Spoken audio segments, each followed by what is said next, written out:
The Alternative Dig Talk. Real issues, real talk. Hi Rogers, can I ask you something? Shoot. What does corruption mean? Well, summarily, corruption is abuse of public power for personal gain or for the benefit of a group to which one owes allegiance. For example, when a public office is abused by an official accepting or soliciting a bribe. By the way, private people can be corrupt too, like bribing police officers to escape fines. Okay. So exactly how does that concern me? Well, do you pay taxes? I guess, yeah. What does that have to do with this? Everything. Because those taxes you pay are supposed to facilitate services you use, like water, electricity, roads construction, medicines in hospitals, name it. Okay, that is much bigger than I thought. But it can be stopped, right? Well, yes it can, although it may not be as easy as it sounds. And here is the reason why. Corruption roots are grounded in our country's social, political, economic, bureaucratic traditions and policies. So, what has kept it going this long? I mean, why don't we stop it? Well, the main reason why it has been here for so long is because institutions are weak, either as a result of poorly defined ethical standards of public service, weak administrative and financial systems, or ineffective watchdog agencies. What can we do to stop it? At a national level, we must focus on strengthening the independence and effectiveness of public institutions that fight corruption.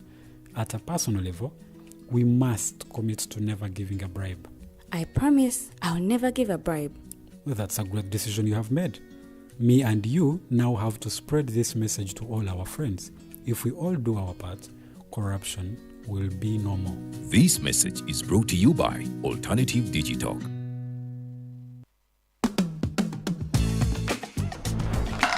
Hi, welcome to the Political Dice. Empishi ya byobufuzi. It's controversial, Purely political, well researched, accurate and global. Oyagala bya parliament oba council. bya state house oba ghetto. Ani ayugayuga ku ground. Ani bwe babuze. Okimanyi nga Dr. Kizza Besigye aleese amaanyi. Olwofadda bafutoli abateeseemu obuvaazi. Oba yo DP eri kuki? Olwojema. Bano ba MKCG bo baddawa. Abo bafuna CDF baamala tebabanja. Olwo baba ate bange bali kuki? Abo bo akina kulabisa simayanga posturing tebabiri bali mu structure building. Naye ate ono ye. Ani oyo oba? Ye ali kuki? Oyo kyomuleketa gamu apanyiga mawu. Ebe ndabena birindira nokuda Political Dice ku the Alternative Dig Talk nange teditenje ewamune Farida Bikobere buli wa Sunday esawa 2.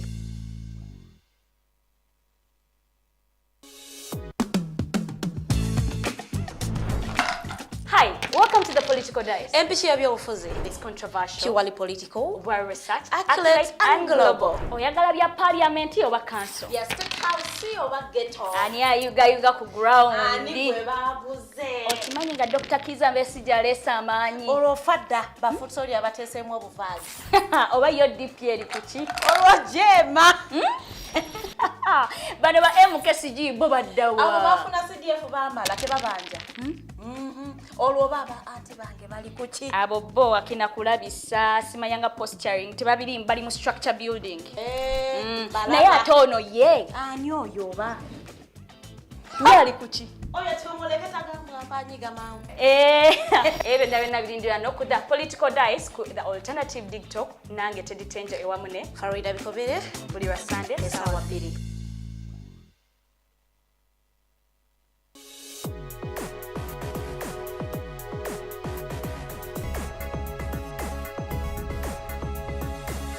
The Alternative Dig Talk.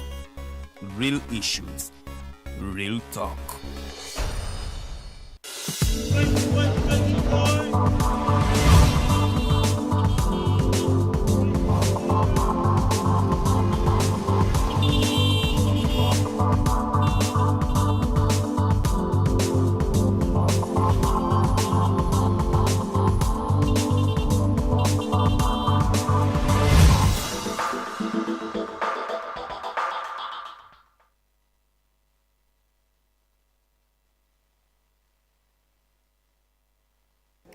tukulikeyo mu kuwummulamuko okyali ku Mighty Drive negatiddwako omumbejja Lilian Luwedde ate n'omugenyi waffe ayingira studios.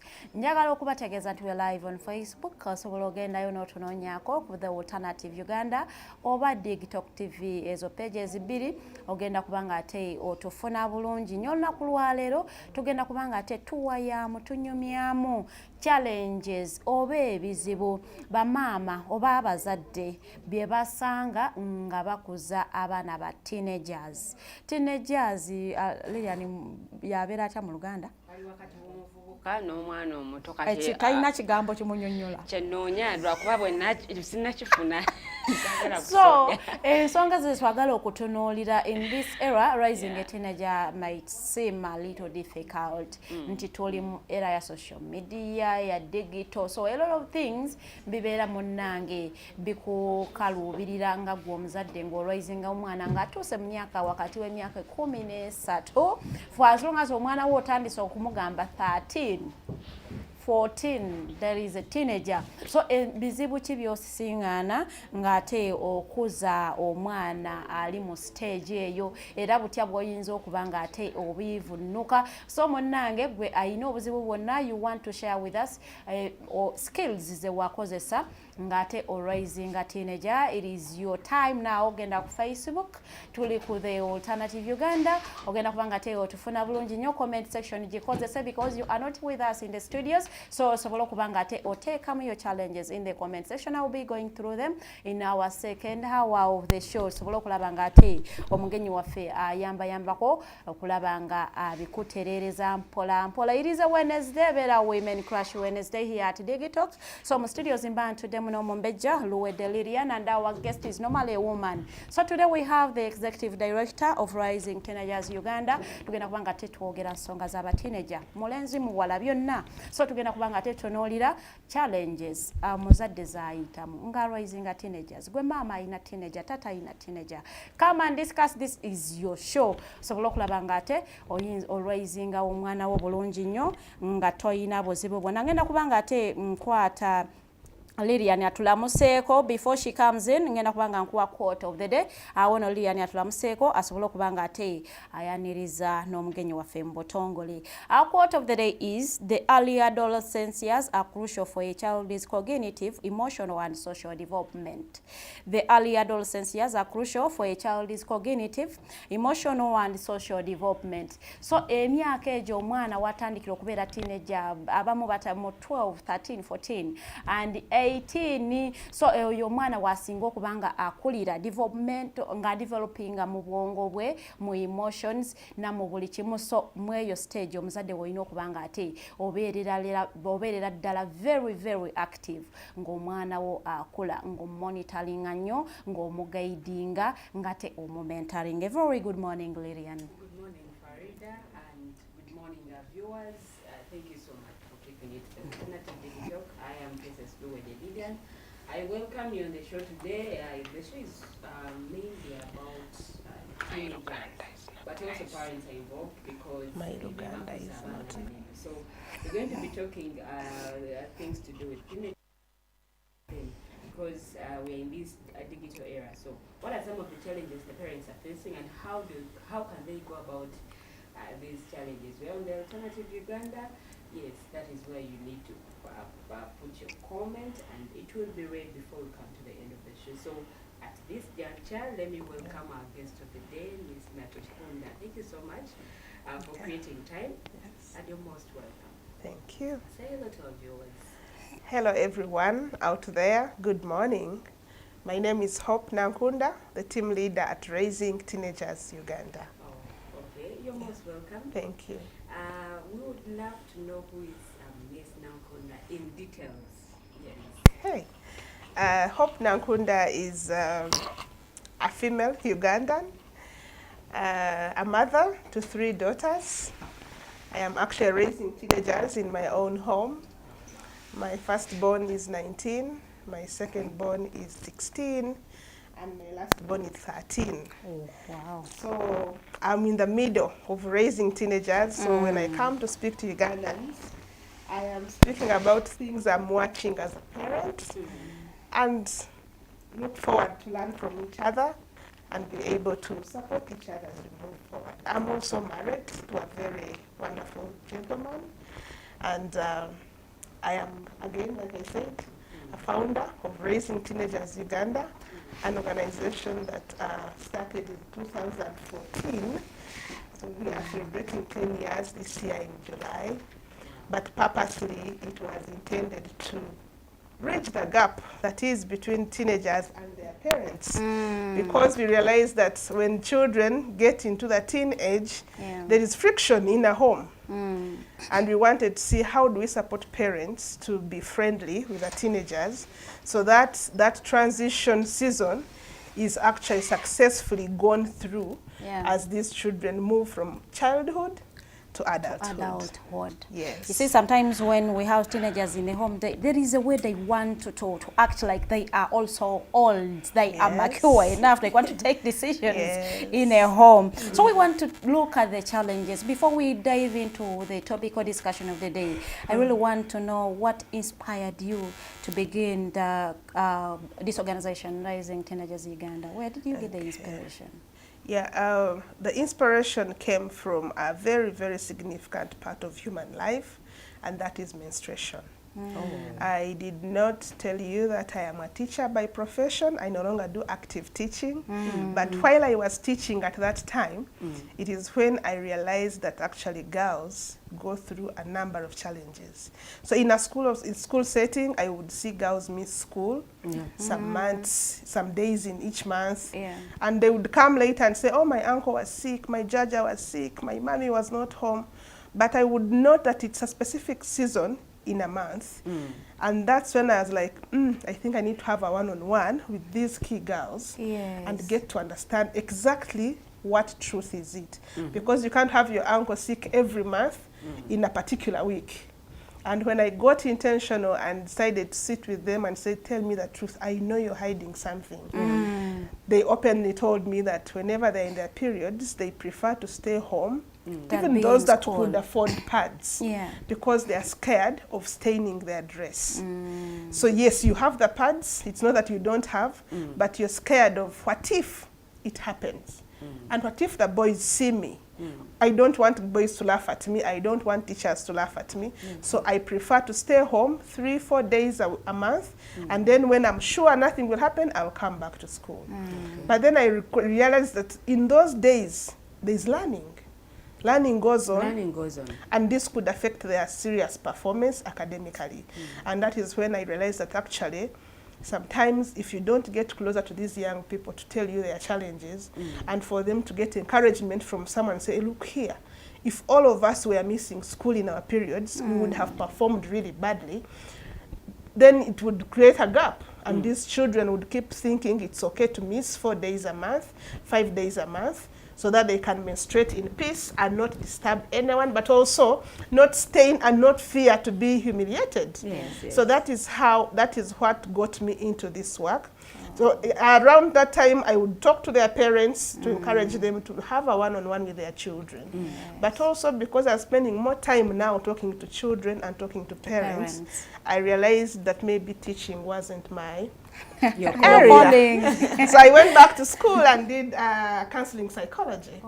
So I do adolescent counseling, like throughout. That's what I do now.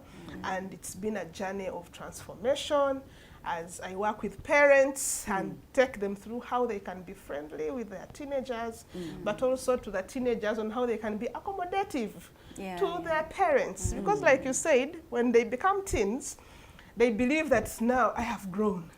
I have something to say. I can fly. Yeah, you should listen to me. And it is right to listen to teenagers, but the parents are ready to listen. They are not ready because for them, these are children. So what we do is ensure that we try to promote positive parenting practices so that a parent will say, will know this girl, I used to send her here and there, order her here and there when she was 8, 9, 10. But now at 14, run to the shop and get me this. Now at 14, you need to sit together and say, can we talk about this? Can you listen to your child? What are those things she wants to tell you? Because sometimes they have things to say, but they have no platform. So we try to work with parents and teens themselves to ensure that the home environment is accommodative for teenagers. Oh, wow. Yeah. So for how has the journey been? Because 10 years is a long period of time. Yeah. The journey has been a great one, Okay. but also a little bit challenging, especially in a society where parents believe that they have the final say. They're the alpha and omega. Yeah. So where you find you want to help guide parents on how to relate with their children, but the parents will tell you, but I am the father, I am the mother, I decide For my child. for my child. Yes. And then this somehow child, it which is sounds true, Yeah. it is true. Even when you decide, sometimes it is good that you sit with this child and say, I am deciding this for you because of 1, 2, 3, 4, 5. Because I wish you good. I wish you best. That's why I'm making this decision. Yes. And sometimes when they sit together with children and try to share and understand these positions, it becomes very smooth. But we still have parents today who believe, if I want this done, it has to be It done has to my be way. done. Yeah. The African way of I raising don't children. have to talk to a child. They dictate. If she's in this school and I want to change her tomorrow to another school, I will not even sit her down to say, I'll say just tomorrow pack your things, I'm going this side. Things no longer work that way. Children need to be sat down, told why this is happening, why this is not happening, and informed of the challenges that could happen if they don't follow instructions.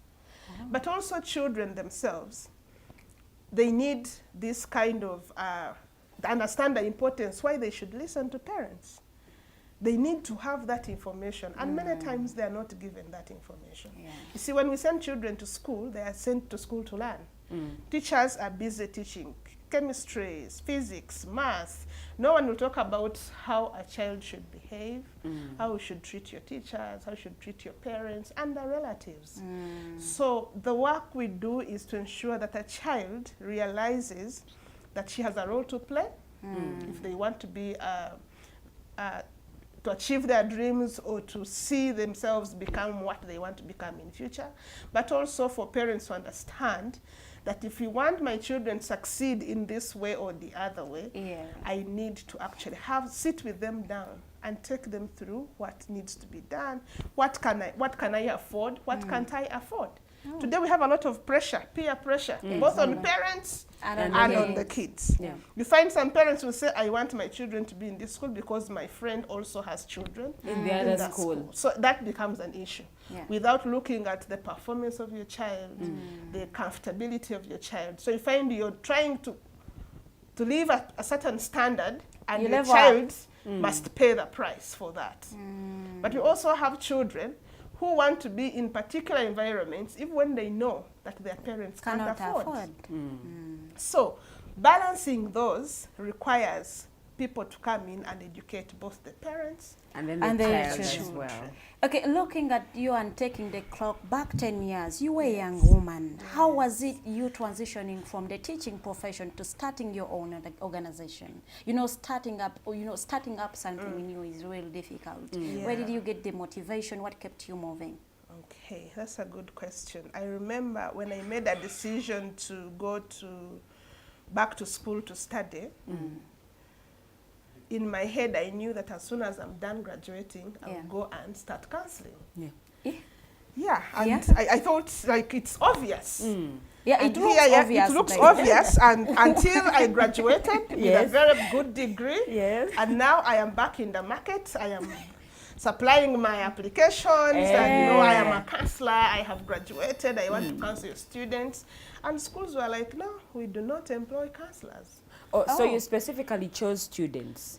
Those are the Schools, people. Because they are the ones schools, with that is where we teenagers. find teenagers. Yeah. If you want to go in homes, that means going to one home at a time. Yeah. But when you go to a school, you have 200 students in the same environment, so your message will be reaching out to many more. And my question, whenever I would go to schools would be, I would like to have time with your students to talk about, do counseling, listen to them, understand the challenges they face, but also guide them. And they said, no, here we have a senior woman teacher. The senior woman teacher is the one who does The counseling, yes. And I was like, now what do I do? And I remember now I was a teacher, I was earning a salary, now I am out of teaching. But salary I is started coming something and no one wants to Employ you. me. And I was home for about a year without a job, asking for a job and not getting a job because to people, or even today, people think counseling is not something very important. Yet it is extremely important, even for the in adults. our African setting, Yes. we don't value counseling. People think that counseling should be for free, go sit with someone, talk and go home. But we study. It's a profession. We put in, we invest in ourselves. Yeah. Yes. So after 1 year of sitting home, I was like, okay, now if the problem is paying me, I am going to go back to these schools and I will give my profession Free. for free. Oh. And guess That's what? volunteering. When I went back to the same schools and told them, now I am back.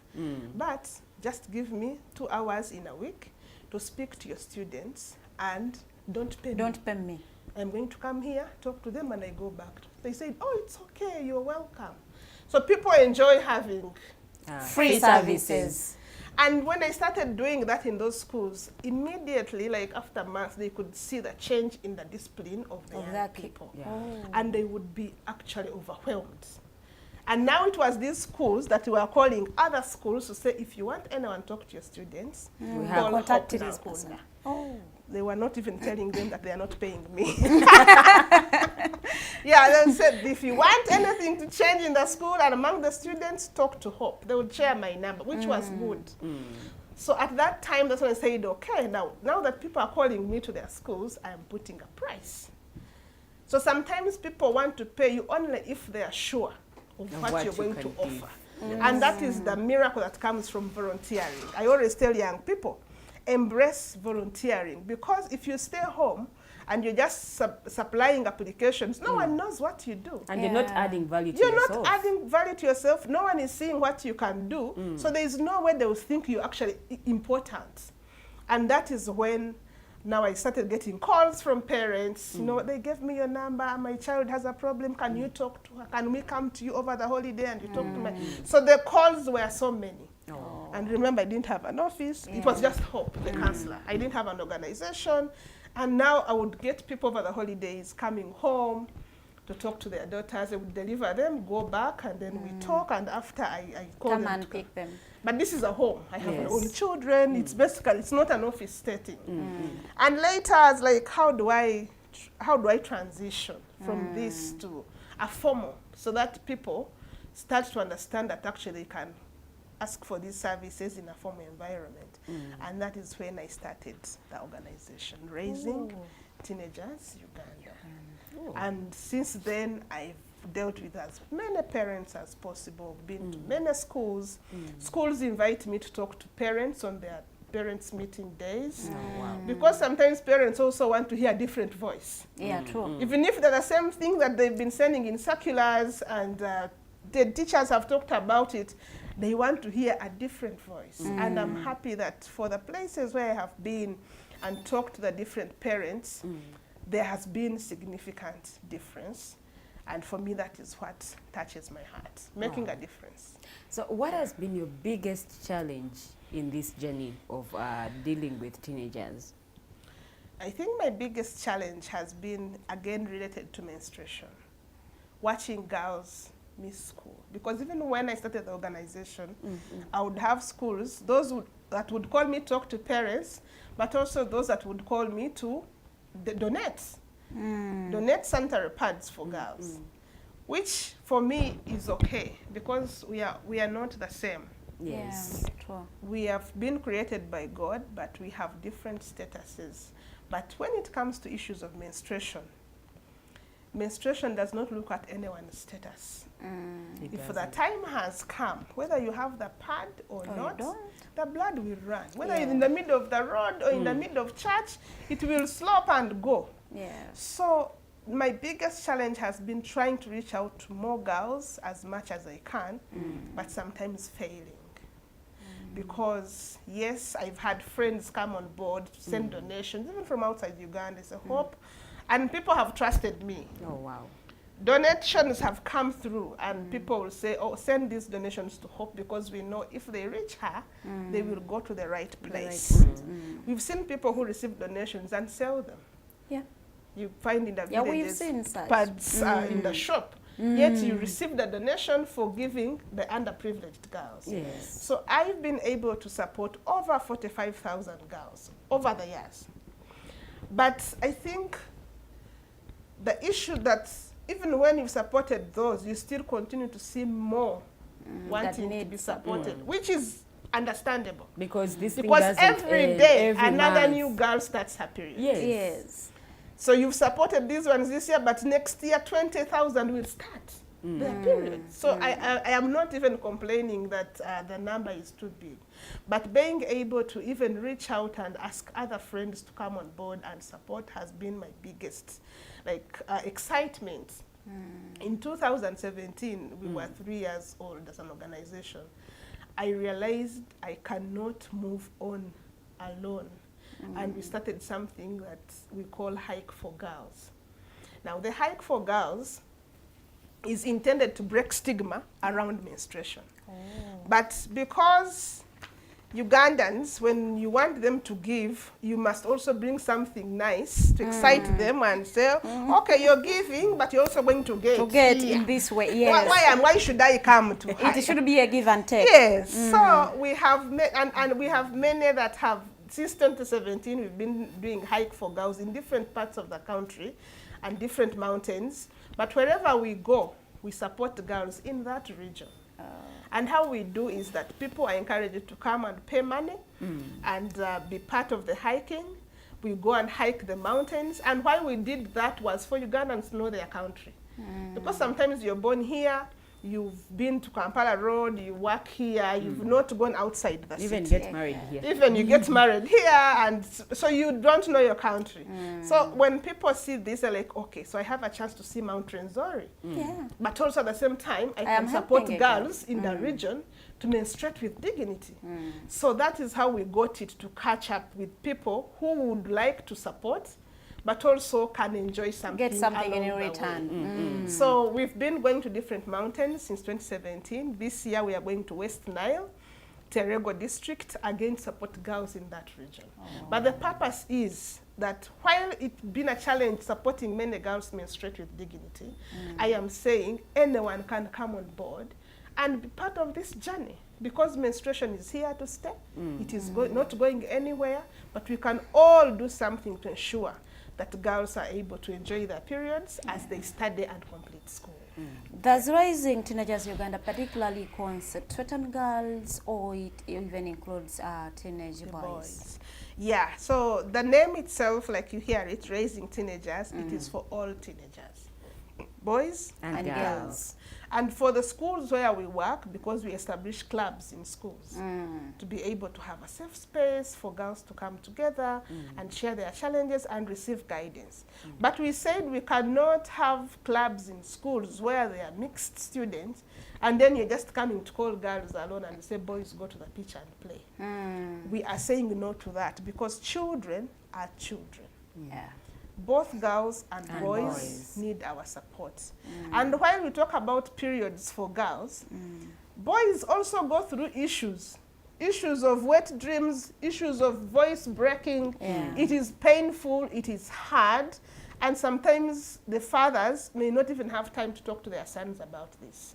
So we try to ensure that we create time for the boys, but of course we are also concerned lately that we have seen many boys drop out of school. Yes. Yeah. I don't know if you have seen it in your communities, but I go to schools and you find a candidate class has like 80 girls and like 7 boys. And you're like, where are the boys? Someone said it is because girls are nowadays we are many than the boys, so that gives a difference in the numbers of students attending those classes. Others are saying the girls are mentored so well compared to boys. Girls are given a lot of time compared to boys these days. Which is also true. I don't want to refute that. I've seen organizations that only focus on girls. That will go to a school and just say, girls, get in this room, boys, go and play. Yes. That is so traumatizing. It gets boys to hate themselves and to hate school.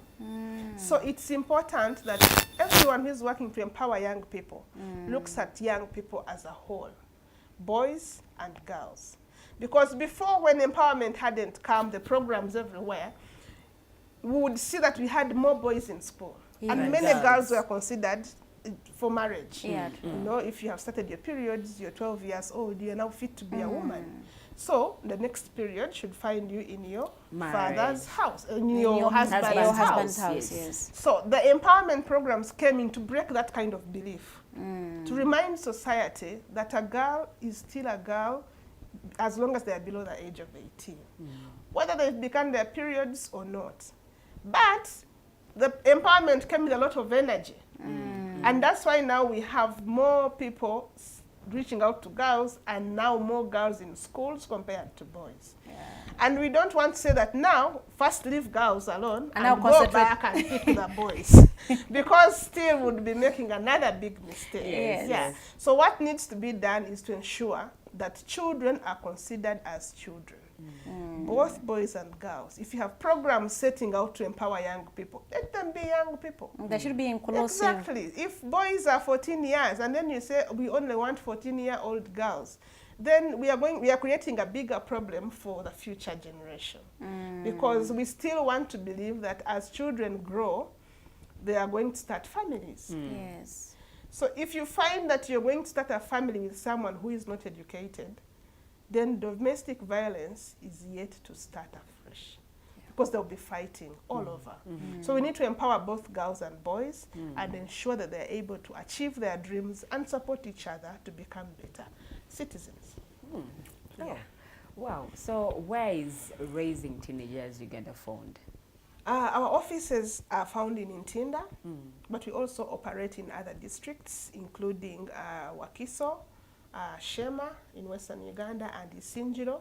For Isinjiro, we mainly work with the refugee camps because we also understand the challenges that teenagers face in the refugee setting, especially knowing that you're coming to a country that is not known to you, but also you don't know where your parents are, where your siblings are, where your relatives are.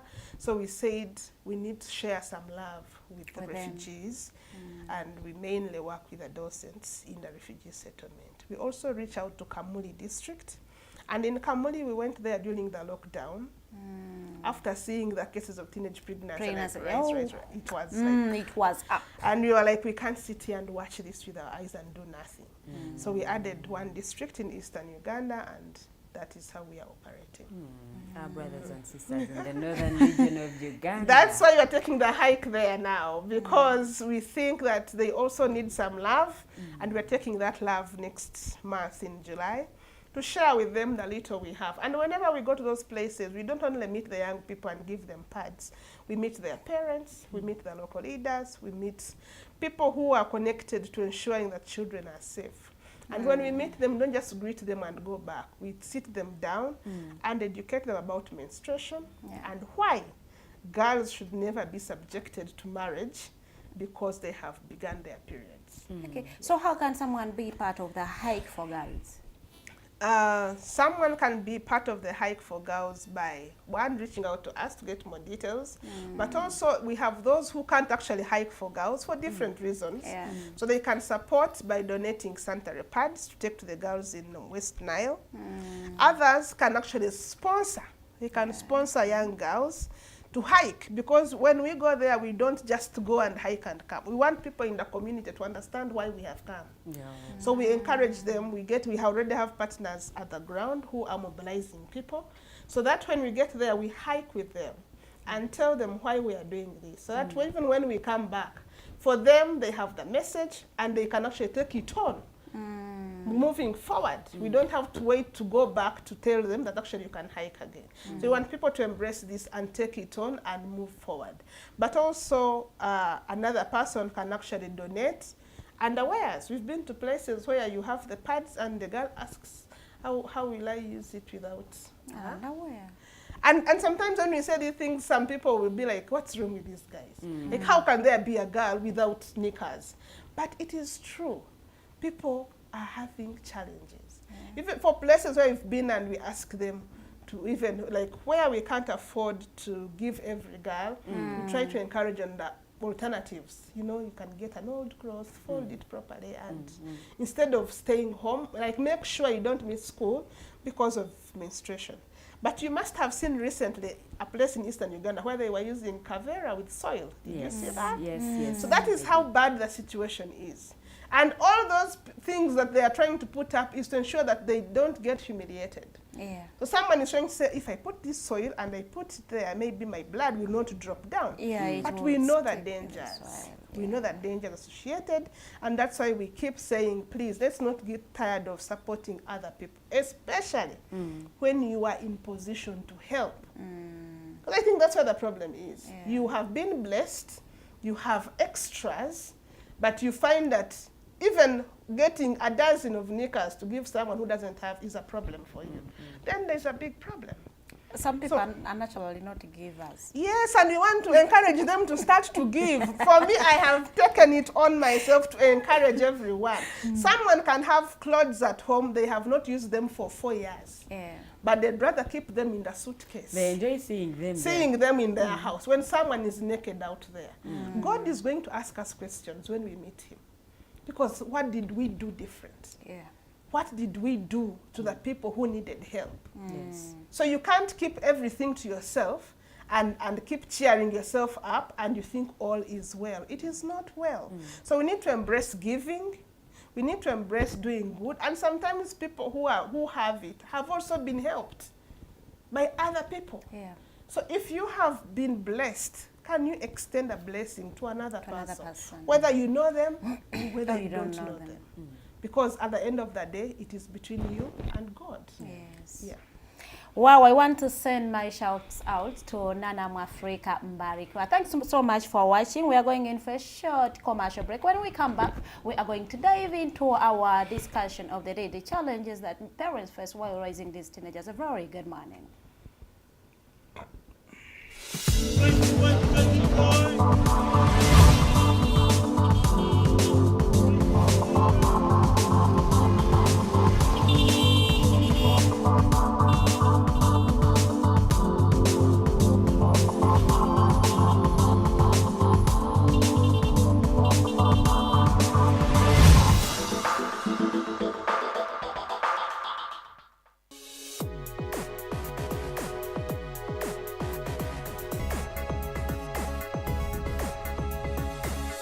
The Alternative Dig Talk.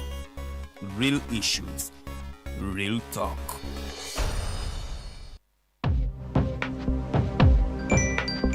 Go to the church, though. Tawali man, what's up? Man, can you imagine people just dump everywhere? Someone drinks water and throws the bottle wherever. Come on, Rogers. What else do you expect people to do with an empty bottle? Simanya now, Bikoda. Did you know that plastics take at least 450 years to decompose? What? That's a long time. Exactly. Because plastics are made out of a lightweight and flexible material that doesn't decompose easily. And plastics everywhere in the environment cause plastic pollution. What is plastic pollution now? It is the accumulation of plastic waste in the environment, like bottles, polythene bags, straws. All of these contribute to plastic pollution. I have been using them without knowing their effect. Yeah, a lot of people have. Plastics are a danger to the ecosystem, both on land and in water. So how can we overcome this problem? Is there something we can do? Oh yes, we can reduce by minimizing the use of plastics, reuse by repurposing them, or recycle by collecting and processing them into new products. Everyone wants to change the world, but no one wants to change themselves for the world. How about we change our habits for the world? And it starts with me and you. This message is brought to you by Alternative Digitalk. Hi, welcome to the Political Dice. Empishi y'ebyobufuzi. It's controversial, Purely political. well researched, Accurate and global. Oyagala bya parliament oba council. Ya State House oba ghetto. Ani ayugayuga ku ground. Ani gwe baabuze. Okimanyi nga Dr. Kizza Besigye aleesa amaanyi. Olwo fadda bafutoli abateeseemu obuvaazi. Oba yo DP eri ku ki? Olwo jeema. Bano ba MKCG bo baddawa. Abo bafuna CDF baamala tebabanja. Olwo baba ate bange bali ku ki? Abo bo akina kulabisa simanyanga posturing tebabiri bali mu structure building. Naye ate ono ye. Ani oyo oba? Ye ali ku ki? Oyo tumuleketa gamba apanyiga mangu. Ebyo byonna birindira n'oku the Political Dice ku the Alternative Dig Talk nange Teddy Tenja ewamu ne Farida Bikobere buli wa Sunday essaawa 2. Hi, Rogers. Can I ask you something? Shoot. What does corruption mean? Well, summarily, corruption is abuse of public power for personal gain or for the benefit of a group to which one owes allegiance. For example, when a public office is abused by an official accepting or soliciting a bribe. By the way, private people can be corrupt too, like bribing police officers to escape fines. Okay. So exactly how does that concern me? Well, do you pay taxes? I guess, yeah. What does that have to do with this? Everything. Because those taxes you pay are supposed to facilitate services you use, like water, electricity, roads construction, medicines in hospitals, name it. Okay, that is much bigger than I thought. But it can be stopped, right? Well, yes, it can. Although it may not be as easy as it sounds. And here is the reason why. Corruption roots are grounded in our country's social, political, economic, bureaucratic traditions and policies. So, what has kept it going this long? I mean, why don't we stop it? Well, the main reason why it has been here for so long is because institutions are weak, either as a result of poorly defined ethical standards of public service, weak administrative and financial systems, or ineffective watchdog agencies. What can we do to stop it? At a national level, we must focus on strengthening the independence and effectiveness of public institutions that fight corruption. At a personal level, we must commit to never giving a bribe. I promise I'll never give a bribe. Well, that's a great decision you have made. Me and you now have to spread this message to all our friends. If we all do our part, corruption will be no more. This message is brought to you by Alternative Digital.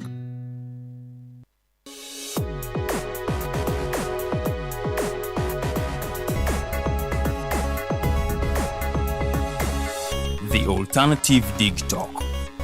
Real issues, real talk.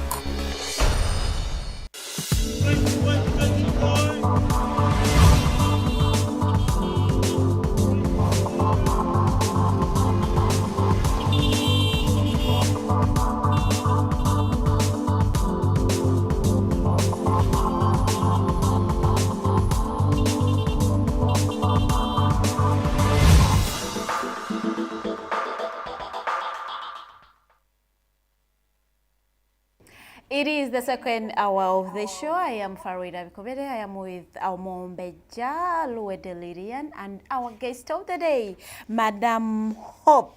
So we are talking the challenges parents face while raising teenagers. Are you a parent? Are you aspiring to become one? You need to hear this. You need to listen to this show. We are on the Alternative Uganda on Facebook and Digitalk TV. You can join the discussion. I will be going through your comments, and our guest of the day will be having a word or two to add on to your comments. And now, Madam Hope, I think it is the time we delve into our topic or discussion. The real challenges in this digital era parents are facing while raising teenagers. There is hormonal changes. There is, you are looking for identity. So there is a lot of things. What challenges are parents facing? Yeah, thank you so much. I think I'll start by going to the onset of puberty. When we were growing up, like I started my periods when I was 13. But at that time, many would start at 13, 14, yes. 12, Now today, we have girls who begin their periods at 8 years old. 8. Yeah. So this parent is not ready. Like, they first deal with shock. Like, was my child bewitched? How can she be bleeding at this age? Yes. So even a parent dealing with that early onset of puberty is a problem. And sometimes that problem escalates when that parent is not empowered to talk to the child. Yes. You see, information about puberty ideally would be good if it came from home. Yes, because sometimes parents think that because they're paying school fees, children are going to school, all these things the school should handle. Yeah. But at school, nobody's going to sit to your daughter of 8 years old, 9 years old and say, look here, your periods have come. This is what you're going to do. This is how you will handle. If this happens, please don't do this. I'll give you some of the myths, for example. I've been to schools where girls will come to even inquire from me, like, is it true that if you're spending 7 days in your periods and you sleep with a boy, they will reduce from 7 to 2 3. or 3. By the time they come to me to ask me that, it has been a conversation in the dormitory. Yes. For me, I did it and it happened. And it Just happened. get a boy. And that's a big issue. You know what happens when you start getting to sleep around with boys. Yes. But if this child is able to come home and talk to the mother and say, look here, at school, I have a friend who told me 1, 2, 3 things. Yes. Is it true? And children listen to their parents when they talk to them, talking, like communicating. Having If a a mother discussion. or a father sits down and gives this information to the child, it sticks here. Yeah. So if this girl is talking in dorm and saying, for me I didn't say, no, my mom said Said that it is not doesn't true. work. My mom said that you can actually get pregnant if you sleep around with boys and you've started your periods. Now, some girls have no idea that when you begin your periods and you start sleeping around with men, you'll get pregnant. They have that. There is no information given About to them. it. They just think giving birth is for people who have gotten Who married. are married. So only to hear a 10-year-old pregnant, and she's shocked. But what would happen if a parent was able or in position to sit their children down and say, this is how the body works. For every girl, time comes and you begin your periods. Periods are these, you're going to see blood. We've seen girls who see blood and they think they got an accident. They are crying, they don't know where to hide, they don't know what to do. Some girls ask if they should pad themselves at night because they think at night you don't sleep with knickers. So now periods have come. What do I do at night? So if a parent has sat with her daughter, she will educate her and say, in this season, actually, you pad yourself 24/7. Oh, so actually, parents need to have these conversations before puberty. Before puberty. And that is around 6 years. Because these girls are in school and they understand. And the way they look so little, like they look so little, but I've been to kindergartens where you have seen cases where children are found in the bathrooms playing their games. So while you're thinking the child is little, they are far away from you. They have already passed. So the earlier you sit them down and say, you can't do this, you can't do this, you can do this, it's better. So there is that problem of communication between parents and their children at the right time.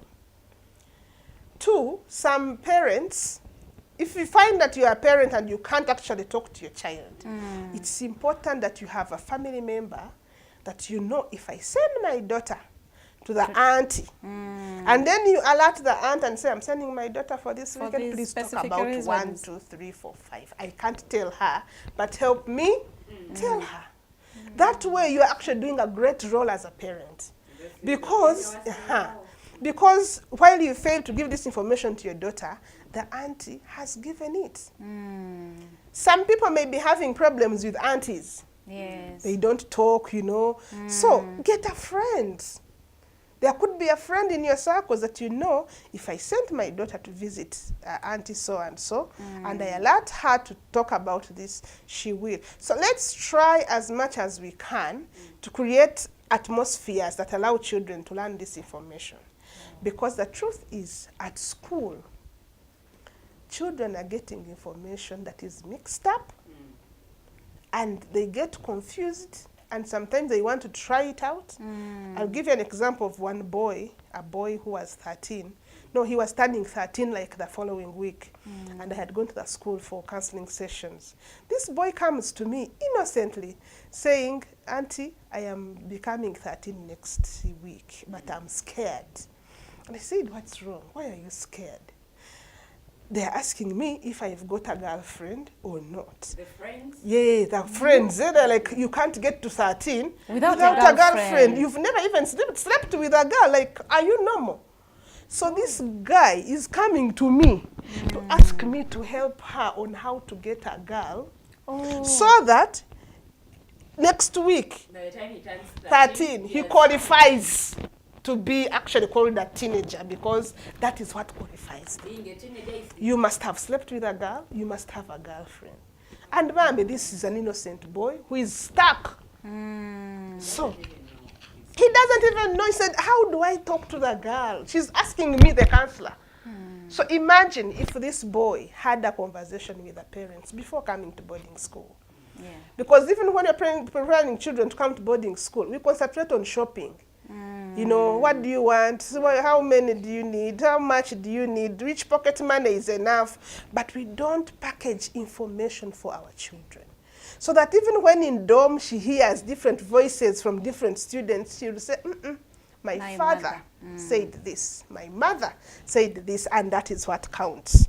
So that is another challenge, where you find that the children are not equipped with information. So this boy, if he had not come to me worried about 13 years, I wouldn't have gotten a chance to tell him what they're telling you is wrong. You don't need to sleep with anyone for you to qualify to be a teenager. And if you go ahead and listen to them and start sleeping around, you're going to make a girl pregnant, because you're going to be a teen. Do you want to be a father at 13? Said, no, I don't want to be a father. I said, that's what happens when you start sleeping with girls at school. You're going to get someone pregnant.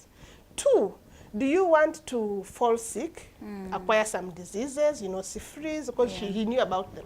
I said, they are transmitted through sex? Said, yes. So is that what you're looking for? I said, no, I'm not looking for that.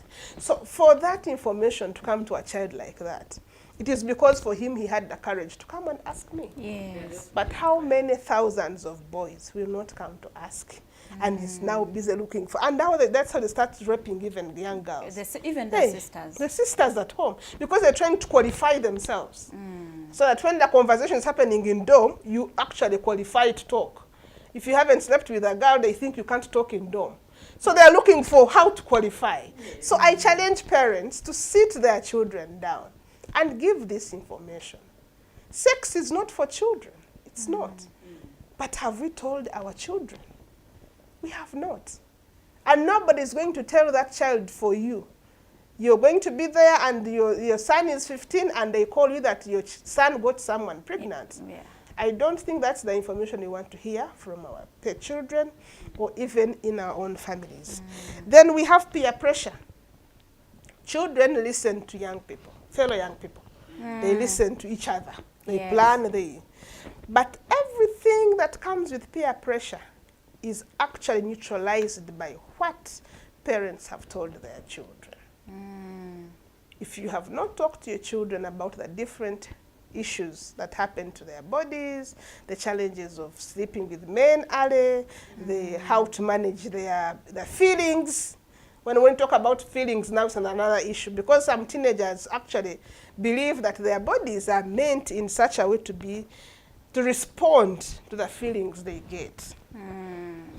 If they qualify, I am a teenager and I've seen this boy and I actually like him and I'm already a teenager. So you console yourself that it's okay because after all you're already in puberty and that is what your body is asking for. And that is what the body is asking for. So you see this boy, you are attracted to him and you can't even concentrate on your books. Yes. So Concentrating on the boy. The boy, yes, they even write to each other cheats and they have to keep revising the cheats instead of revising the notes.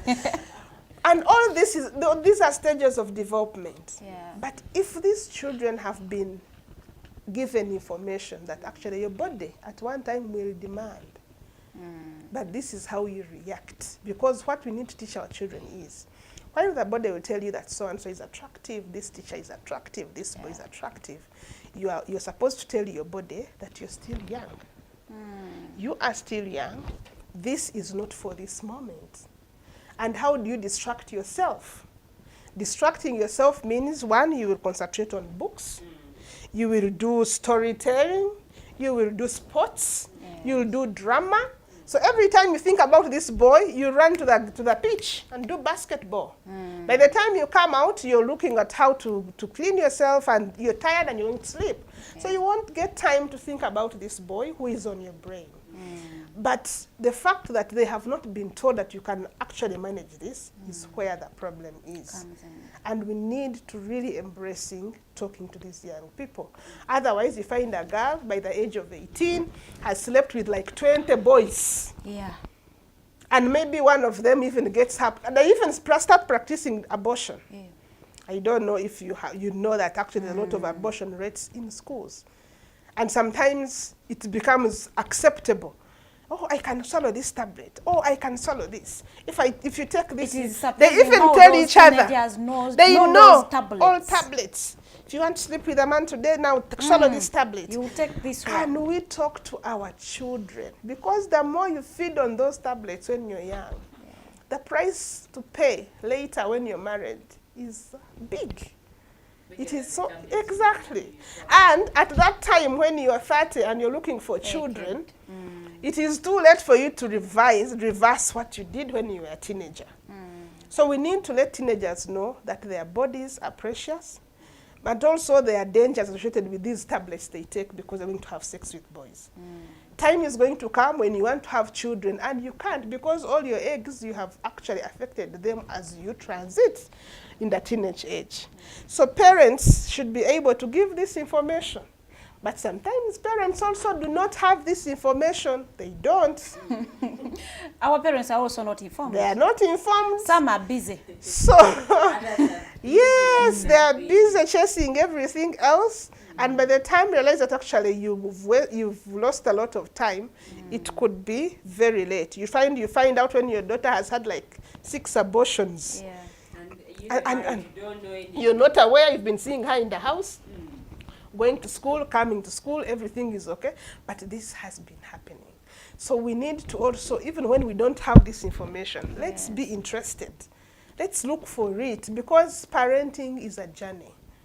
God puts these children in our presence to take care of them and raise them. So how we raise them and how they turn out to be comes from the effort we put in.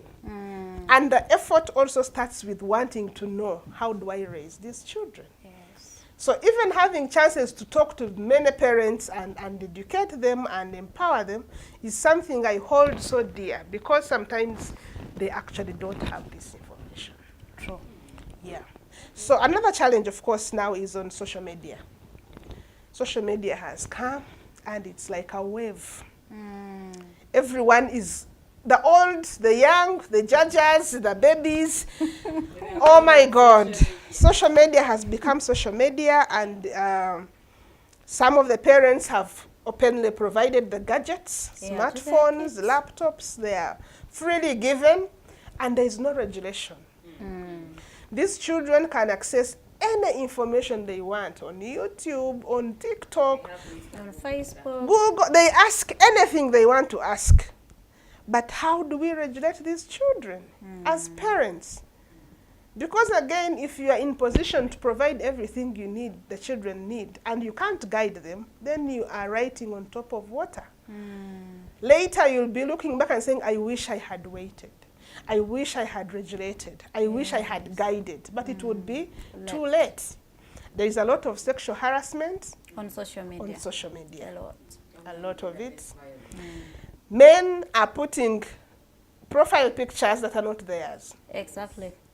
So the beautiful girls they're dying, like, oh my God, look at my boyfriend, you know. This is how he looks like. And the person she's looking at and our true one are not related. They're not even connected. But this person is busy sending KFC home to the girl, sending data, asking her, what do you want on your birthday? What can I send? So by the time this guy now says, can we meet? To reveal his true identity. The girl is already up and running. It's like, I can't wait to meet this person. And remember, this guy knows that the girl doesn't know him. So we've had issues of dragging. This man says, I'm going to be at Cafe Javas at 2, come and meet me there. But remember, for him, he knows you. Yes. He knows you, he knows your home. You've given him all the information about you. Not even just information, you have even taken your naked pictures, you have sent to him, because, you know, when he says, I'm sending you data, please, can you record yourself here? Can you hold the phone like this? And these girls are busy doing all that on the phones bought by their parents and in their own house. And the parents don't know anything. They are not aware. They just find the kids with phones. They don't know what they're using their phones for. And then we've seen these girls get to these places and they are drugged. The first drink you receive is the one you will last to remember. And when you wake up, you've been raped. You've not seen this guy's face.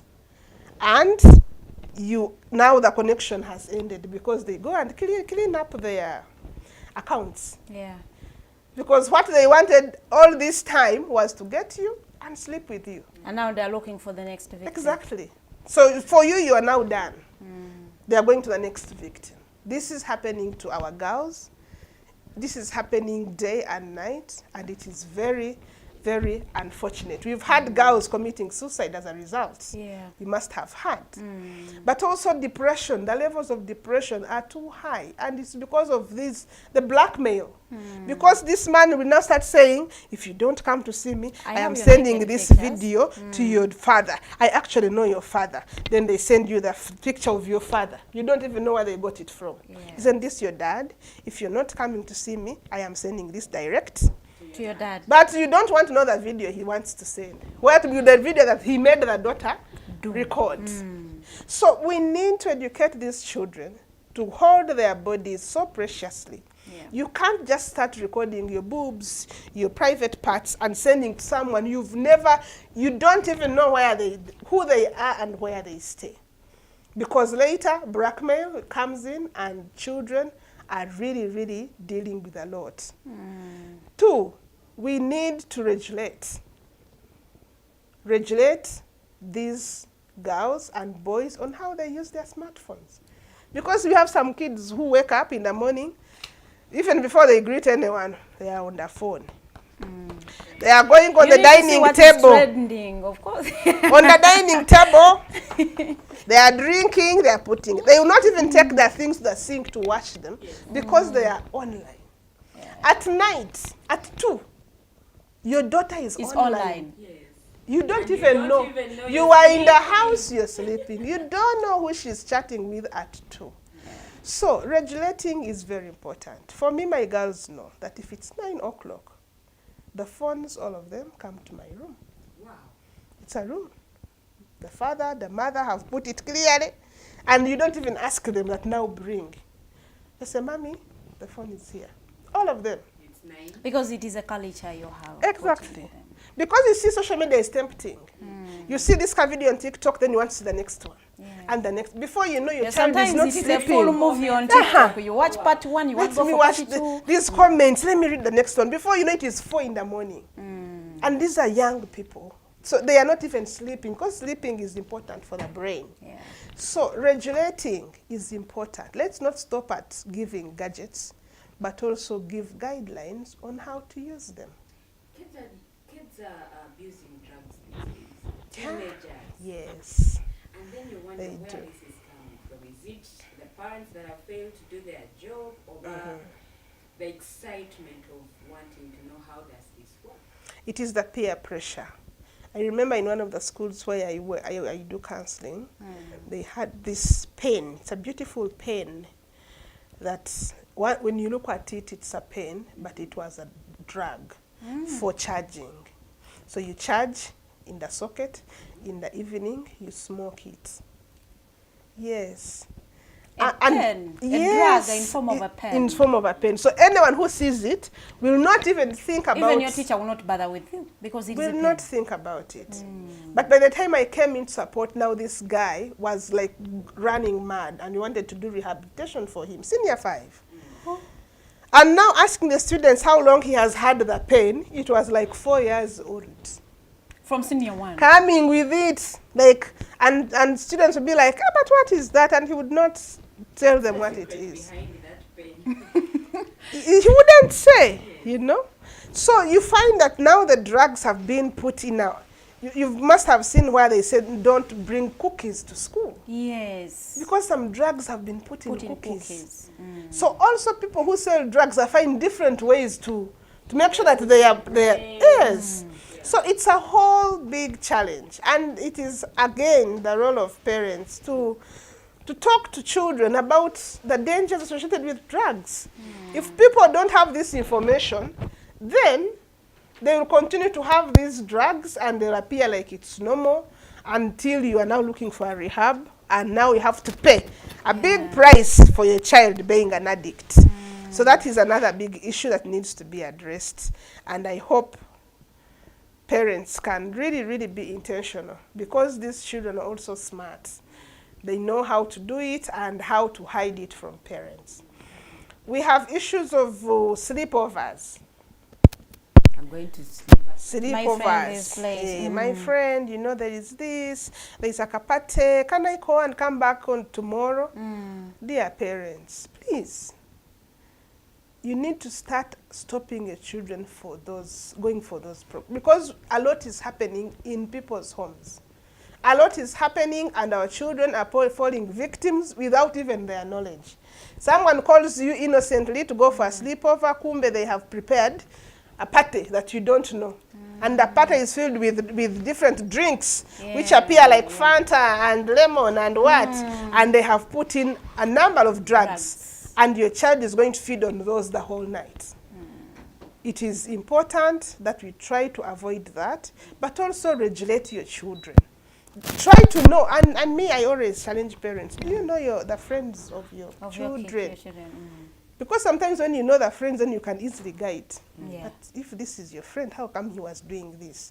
So that even when that friend is wrong, you can still guide your child, saying, you know, look for better friends. I've told my girls how to get better friends and who to run away from. I teach them how to run away from some people.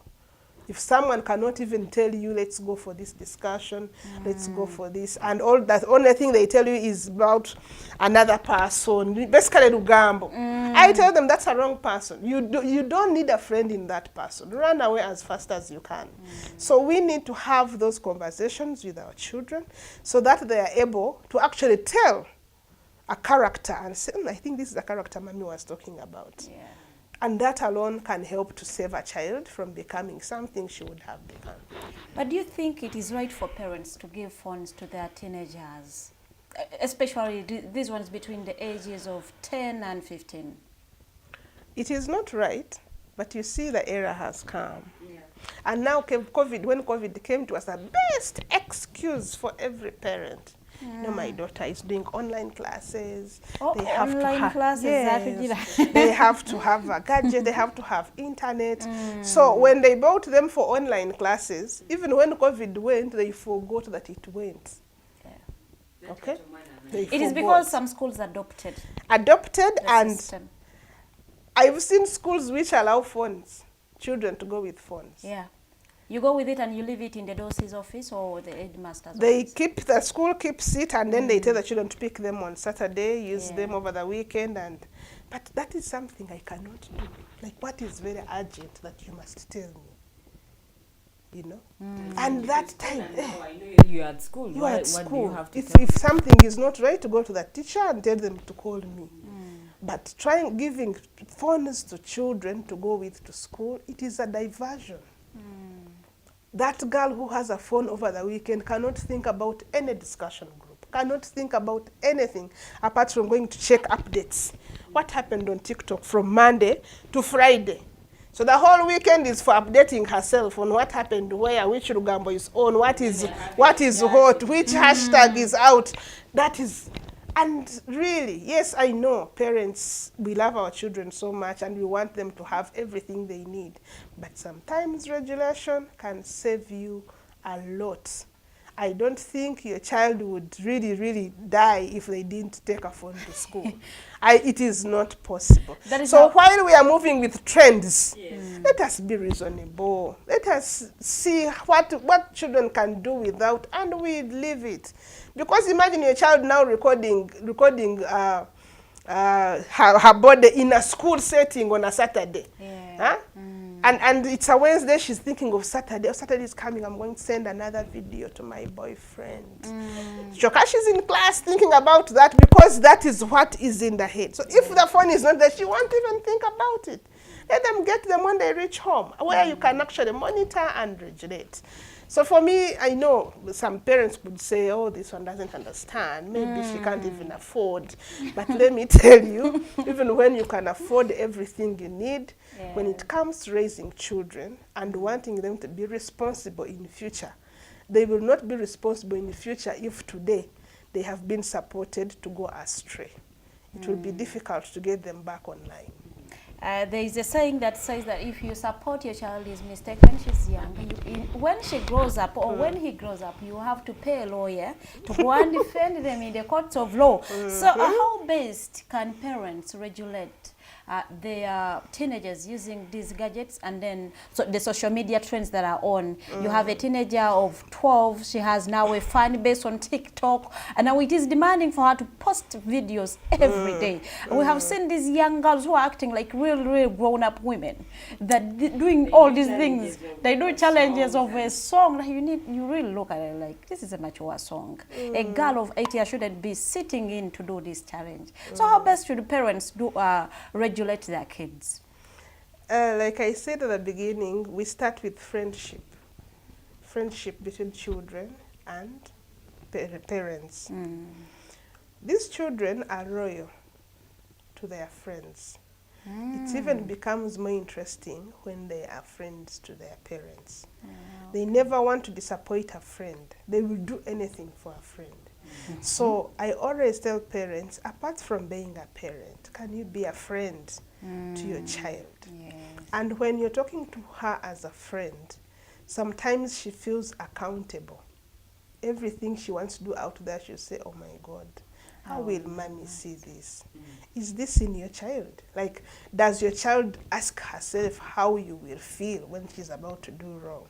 I always give an example of boarding school, because you know, even when you were studying, there would be those unruly groups that will be plotting for strike, will be plotting for jumping over the fence to go and dance in some party on the village.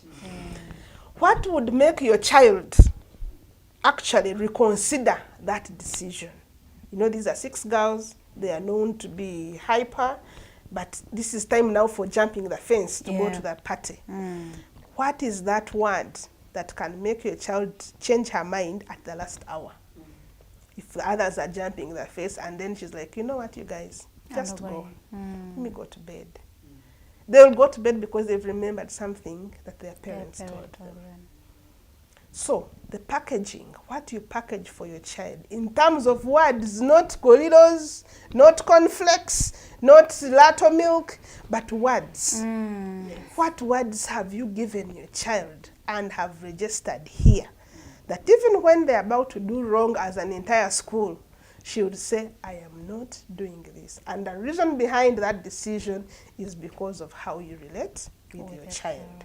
So relating and becoming a friend to your child means that you will tell her the dangers of social media. And you say, on social media you'll find these good things and these bad things.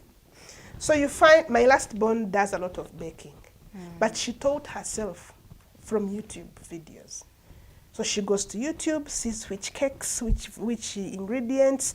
So today she does this, then say, Mommy, today I did this.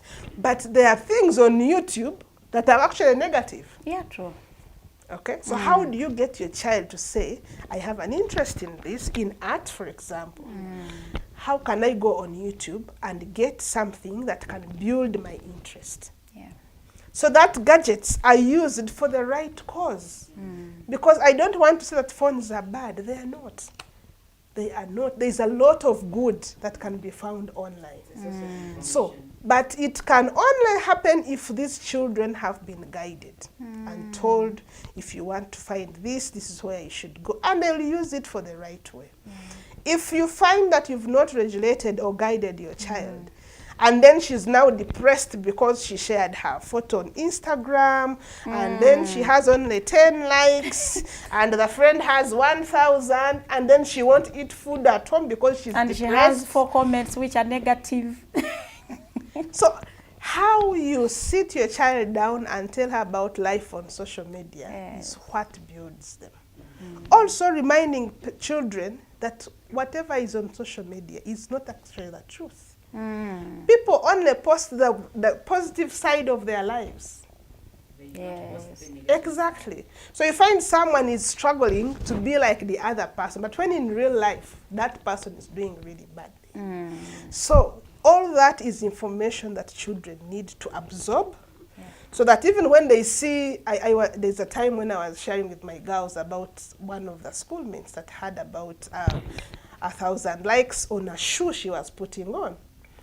And I said, do you know that someone can go in a shop, put on that shoe, take a photo, and then leave it because she can't afford it. Yes. And now she has 10 likes, but she has no shoe at home. So why should you now feel like hanging yourself because the other one has a nicer shoe, and for you, you don't have it? Can we focus on what can build you? Yes. So giving children that kind of information can help them to look at those things and they don't mean anything to them. And that is what we need to look at. How do we empower our children to use social media in a positive way, but also not pay attention to what they think is putting them down. I told them social media should never put anyone down. What you give the public is what the public will receive. If you go and record your body and send it to a man, and the man sends it on Twitter, that is what the public will receive. They will not see you smartly going to church because you didn't share that photo. So what you give is what we receive. So if we have these conversations with our parents and the children are able to understand, we can be able to regulate what we are calling a trend of a generation that has become wild online. Back in the days, we used to have parents who were tough. You couldn't even sit with your parent and discuss something, unlike these days. But then people are saying, back in the days, kids didn't get spoiled to the way things are right now. Like someone gets spoiled at the age of 13 and they are doing nasty things that kids of 13 back in the day never used to do. How do we go about this? Is it like, should we look at the other thing of loving our kids as something that is making them get spoiled? The pampering these days, is it what is making them get spoiled, or? What is making kids get spoiled is basically a lot to do with peer pressure. Tell me your friend, and I'll tell you who you are. That is what is causing a problem. The children wanting to get to standards of a particular group. Whether they are wrong, badly dressed, if they're putting on patras, and you must have had trends of children who leave home dressed decently. But if you find them at a cashier, you recall the person who left your house and the one who you found here, and the two are not even totally different. And that is something that is killing our society. Like children have even learned how to manage their parents. I know my father is tough. My mother is tough. If I say I'm going here, they won't allow. So what do I say that will be generally acceptable? Yes. So they know how to play on the minds of children. Of their parents. So if we become intentional and actually educate these children about what is respect and what is not, somehow they will understand. I think the bottom line is about how you relate with your child. How you put it clear that, my dear, don't shame our family. We have come from far. We have built all this. We have a reputation to protect. Imagine me being called at 3, my daughter is drunk and can't even know the direction to their home. You know, having those genuine conversations with these girls and boys is the only thing that will save this generation. And even those who don't want to listen to their parents, like I said, because some parents are either too tough, they will not take it that a child has responded back. And in response, they'll beat the hell out of these children. So when you find that you have issues of anger management, like I said before, can you get someone that these children can be sent to? And they talk to them. So there must be someone that this child is accountable to. Yeah. There are times when parents would call me and say, but Hope, my daughter is saying she's working hard because she wants you to get, like, they feel I should see their good reports, but not their parents. You get that? Yes. Like, I've got 70, I have to get 90 because Auntie Hope is going to ask for my report, and I don't want to find when I have bad marks. But she's telling the mother. She isn't actually afraid of the mother Yes, looking she's at like, the for bad you, report. it's okay to have this. But for Auntie Hope, No, she won't be okay with it. Yeah. So they would call me, but what are you doing to these children? Said, you see, your child is my friend. And friends hold each other accountable. Yes. So we agreed that this time she has to perform to this level. So what did you agree with your child? There wasn't anything like an agreement. What did you agree with it? So there are many children that had their performance significantly improve because they knew the holiday is coming and their parents are bringing them to me. So when we go, how will the report look like? But it's because we are friends. We talk to each other. We talk about the good things of life and the bad things of life. If you excel in academics, what are the good things you can get in life? Who are your role models? Do you think they are good because they performed badly in school? No, they put in time.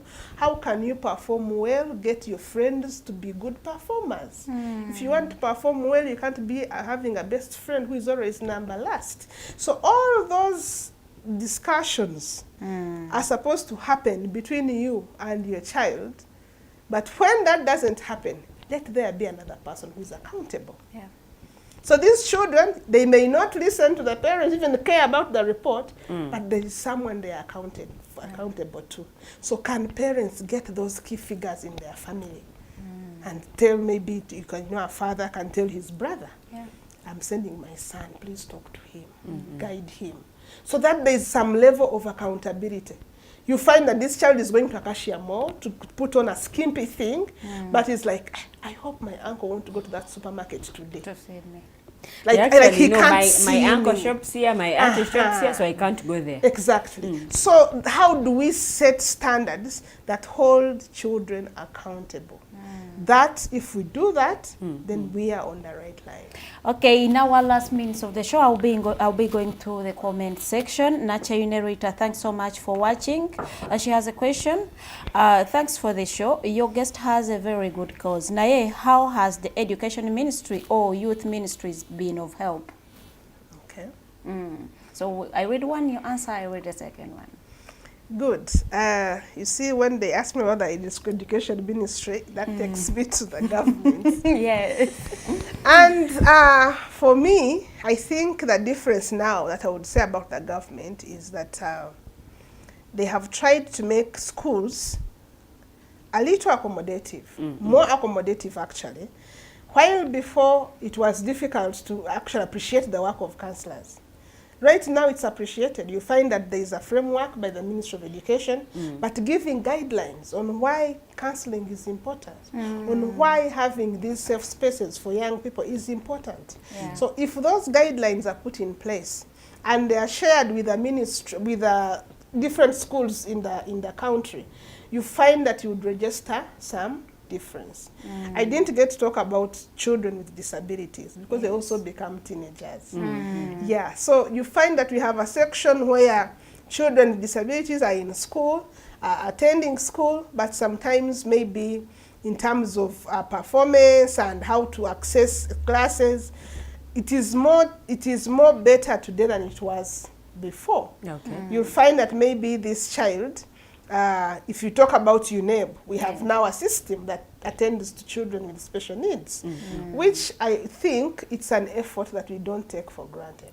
But also in terms of Ministry of Education, maybe even when I talk about Ministry of Education, I would again love to bring it Ministry of Gender, because children grow up not only in schools, but also in homes. So when you look at the Ministry of Gender and how it has been working with young people, but also putting in place parenting guidelines, it shows you that the government is aware of the gap, but also wants to help parents parent better. So there are parenting guidelines at the Ministry of Gender that we have even picked and taken to different communities to ensure that parents can understand how best they can relate with their children. Before, we would not have guidelines because everyone thought they knew how to do parenting. But now with what children are doing and how they are behaving and everything that has come up, we think there is need to improve parenting, and therefore having ministries put such guidelines in place shows that they appreciate that there is a gap and they're doing something to address the problem.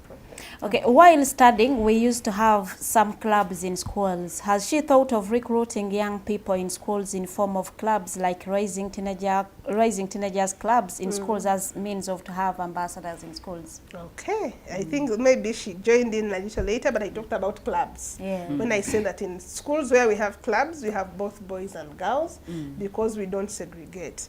But our clubs are meant in such a way that it creates a chance for girls to talk about issues they can't talk about with teachers. And that is why we took them to the schools.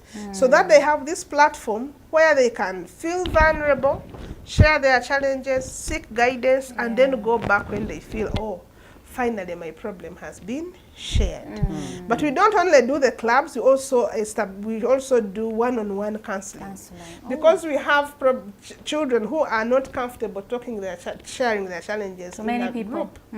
So you find that maybe some children are dealing with some issues with their parents at home, or there's some bit of sexual harassment even in the school. You find some you must have seen some teachers who are arrested, and you saw the Chambogo lecturer. We have a problem in our institutions.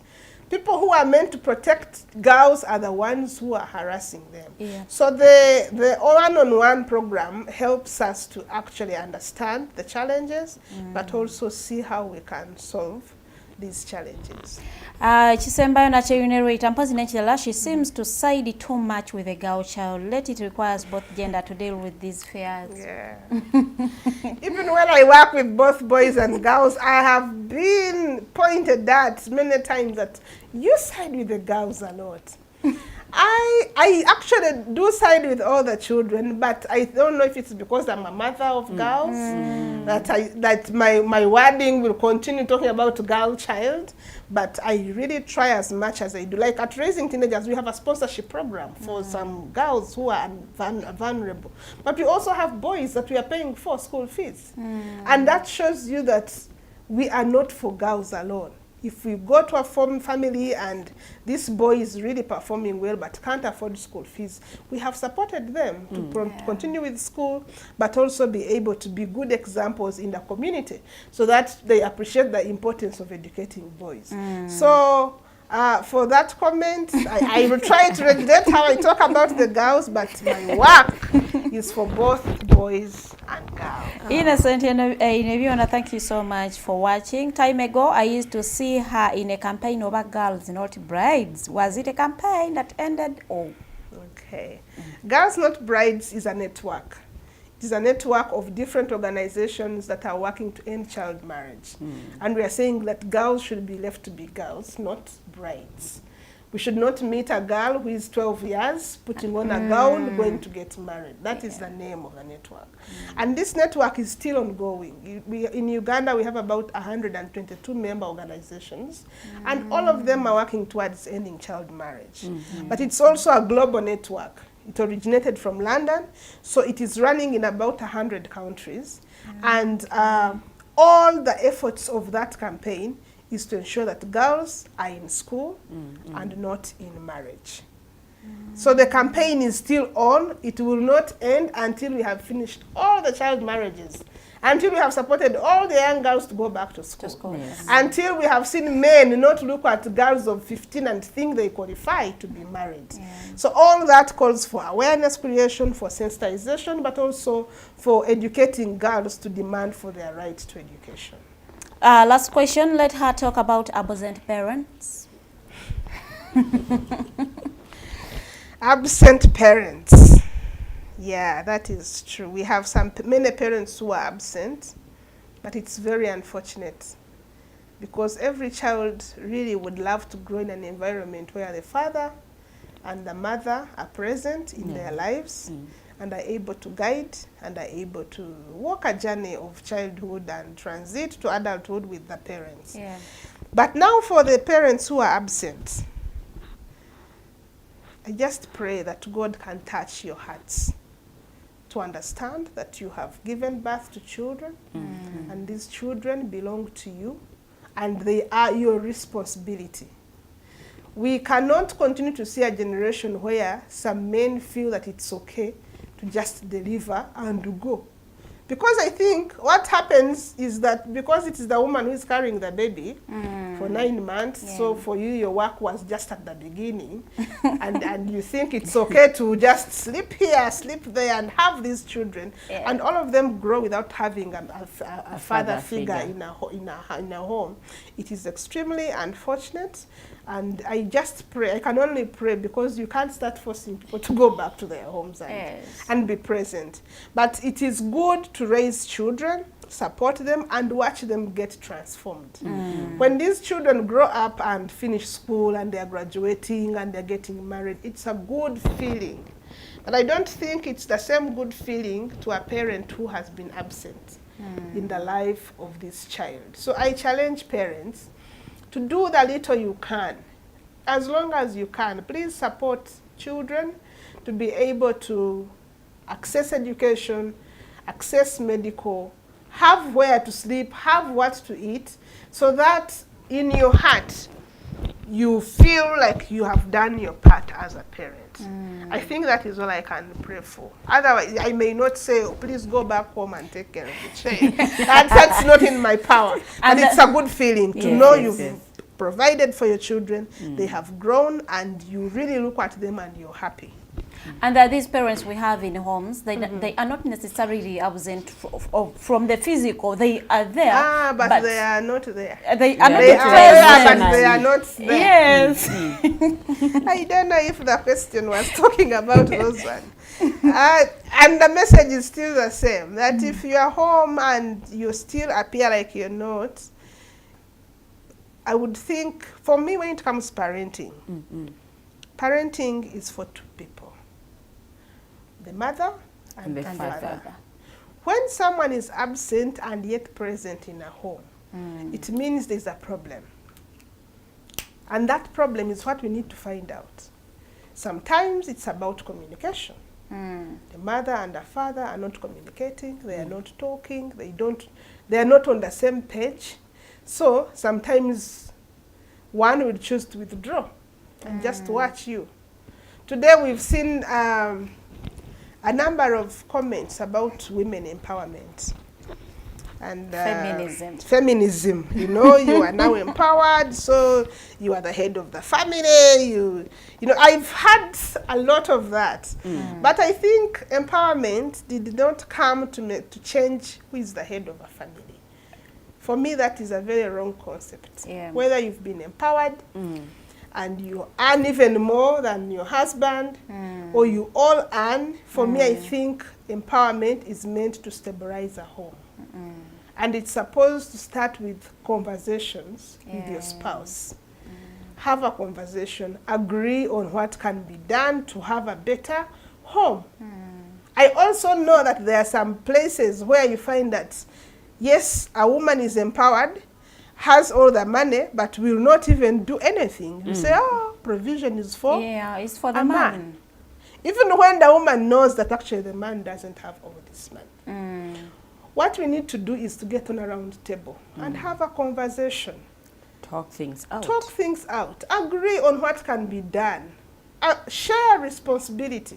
Because if we all wake up and go to work and come in the evening, why would you think that it should be one person to pay for water, pay for electricity, pay for rent, pay for school fees, yet you're also going out to work every day? It doesn't make sense. What is your man actually doing? Yeah. So what are you going to do? What is the money for? And money is supposed to make us happy in our home. It's not supposed to cause tension. So if you have the money and then you've used it to cause tension at home, the children no longer greet their father because you have made it clear that it is you with the money, then that is completely wrong.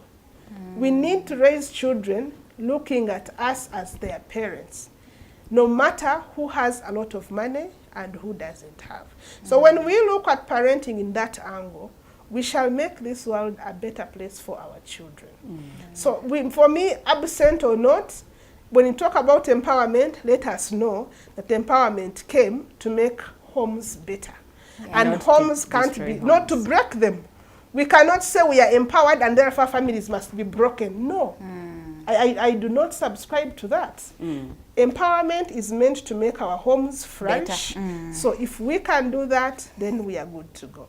Okay, thank you so much, Miss Nankunda. Last question. We ahead of Heroes Day, who are her heroines? Okay. I would say my mother. My mother is my heroine because she gave me life. She had a choice. Like we talked about it today, where people start planning, oh, I'm going to sleep with so and so now, let me take this tablet. You know? So she had a choice not to, but yet she did. And I became an orphan at the age of 4. Lost my father, so I don't even know how my father looks like. But this woman did not give up on us and raising us. And for me, she remains my hero, no matter where I go and what I do. She is. Thank you so much. It has been a pleasure having you on the Mighty Drive. Thank you for respecting our invite and keeping time. May you say your last remarks? My last words to everyone who is watching us today is that raising teenagers is a very beautiful session in life. Let's not look at it as a problem. Let's not reach that season and you're like, the age has come, what do I do? Where do I run to? Let us embrace establishing relationships with our children. Let us set boundaries on what they can do and what they can't do. But above all, let us communicate with them. Allow them to talk to you. Those children have a lot to tell you. And when you don't give them time to talk to you, the people they go to talk to give them wrong information. So create time for your teenagers, guide them, listen to them and guide them so that they're able to make informed decisions. Let them know that if you are between this age, if you've begun your periods, go sleep with a man, you'll come here pregnant. Because we are not doing it and yet it's very important. So let us be friends with our children. Let us embrace parenting. Let us embrace parenting our children as parents, father and mother. It is so painful that we've seen a lot of homes break. Let us look at where we started from. Remember how we loved each other before and just bend on to that kind of love to build what has been broken. Because these children love to see their parents happy and together. And there's nothing that cannot be fixed. Problems come and problems go. But may we embrace that need to parent our children in the right way so that even when they grow up and get their homes, they will not be looking at your home, which you gave them, as a bad example. That should be our major focus. Thank you so much and may God bless you. Thank you very, very, very much. As a parent, I think you have picked one or two, and as a person who has gone through the process of a teenager, I know the impacts of not being listened to and then the parent forcing you to do what you do not want to do. I want to be a doctor, but I tell you have to be a lawyer because in my family, I really feel I should have a lawyer. I have a doctor already. I have a doctor. Can't add any other doctor. That's wrong. That's wrong. And we have parents who get from work, get home, and the only question they're asking, how are you? When was the last time you had a discussion with your kid? And then they're opening up. A lot of kids don't open up to their parents. Yeah. Maybe because they feel they are not comfortable enough. Maybe they will be judged. Maybe they will be ridiculed. So a lot of things. So parents, you need to do a lot of work. They feel like their views are not considered. Parents have to do a lot of work other than leaving what is meant to be your responsibility to teachers. I saw a circular, something that looked like a circular last time, and I had listed things that parents should be doing. You see this, it is your responsibility. You see this as a parent, it is your responsibility. And I loved it because parents seem to forget their You remember the responsibilities. COVID-19 pandemic where parents were like, I think the government should open schools, our kids should go back to school, we can't have kids at home anymore. And they became more pregnant while in lockdown. they became more pregnant while in lockdown. And So not like- forgetting that the people responsible, most of them were the relatives. Yeah. That is sad. Yes. True. Whoever has been part of the show, thank you so much. It has been a very, very insightful show. We have learned a lot as people who are yearning to become parents. I hope you have learned a thing or two. I wish you a very, very good day. May the Lord guide you through the day and you find purpose as a parent in raising a teenager. Very good morning. Have yourself a good day.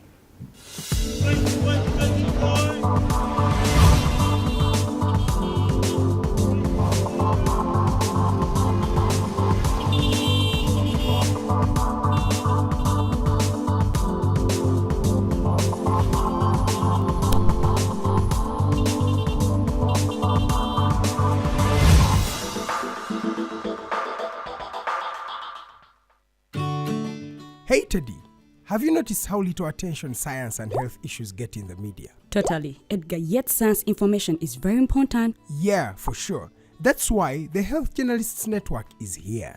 How can they help? They are a group of journalists dedicated to advancing public understanding of healthcare issues through impactful reporting on health and science. Oh, really? Yes, they meet up every month with scientists and researchers, policymakers, and activists at the science media cafes. They then relay what they discuss to the public. Does that benefit us? Oh yes, very much so. This helps with health and science literacy for a healthy Ugandan society. Okay. I love getting informed about science and health issues. Health information makes all the difference between life and death. I'll look them up and engage them. That's great. They are based all over the country. Oh, okay. That's interesting, and they should be making real impact. They are empowering health communities through journalism. Journalists can save lives just like doctors.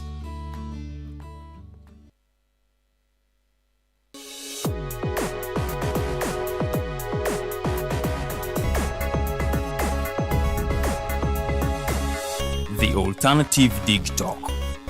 Real issues, real talk.